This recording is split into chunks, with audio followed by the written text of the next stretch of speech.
সকলকে জানাই কুকিং রান্নাঘরে স্বাগত। আজ নিয়ে এসেছি নতুন স্বাদের একটা রেসিপি। প্রথমে দুটি ডিম নিয়ে নিচ্ছি।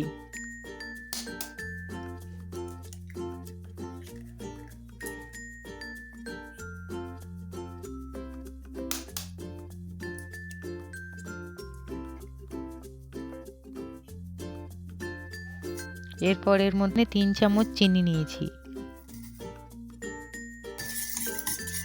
এটা ভালো করে মিক্স করব যেন চিনিটা ভালোভাবে ডিমের সাথে গুলে যায়।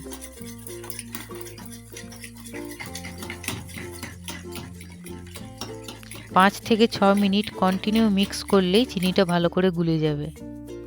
এরপর নিলাম অল্প একটু ময়দা, সামান্য কর্নফ্লাওয়ার আর একটু খাবার সোডা। এটাও খুব ভালোভাবে মিক্স করে নেব যেন কোনো লাম্পস না থাকে। একদম সূক্ষ্মভাবে মিক্সটা করতে হবে।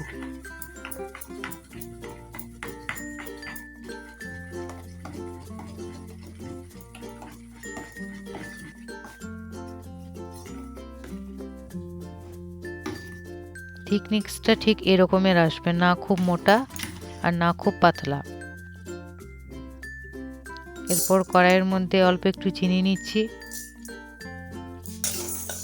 এক্ষেত্রে চিনিটা কিন্তু আপনারা নিজেদের মতো নেবেন, কেউ একটু বেশিও নিতে পারেন আবার একটু কমও নিতে পারেন।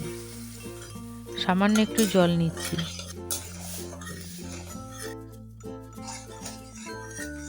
ভালোভাবে চিনিটা আমি ক্যারামেলাইজড করে নেব। এরপর আমি একটু অয়েল দিয়ে কোট করে নিচ্ছি, যার ফলে কি হবে, তলে ধরবে না। ক্যারামেলাইজড চিনিটা দিয়ে দিলাম। এরপর আমি ব্যাটারটা দিয়ে দিচ্ছি।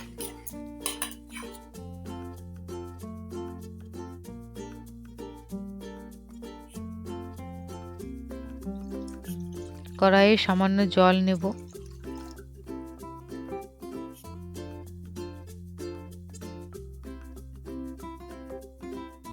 এটা কিন্তু একদম লো ফ্লেমে হবে, আর লো ফ্লেমে একদম ধীরে ধীরে ময়দাটা সেদ্ধ করতে হবে।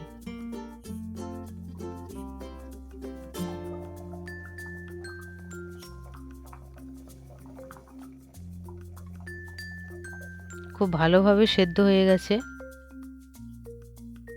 এরপর একটু ঠান্ডা করে আমি থালার মধ্যে ঢেলে নিচ্ছি।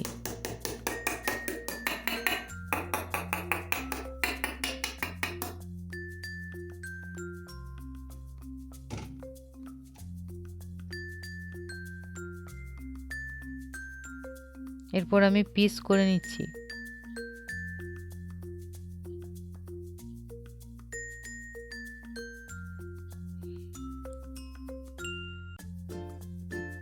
তৈরি হয়ে গেল আমার চটপট রেসিপি এগ সুইটস। এটা আপনারা পরোটার সঙ্গেও পরিবেশন করতে পারেন। খেতে কিন্তু খুবই টেস্টি হয়, একবার অবশ্যই বানিয়ে খাবেন। ধন্যবাদ।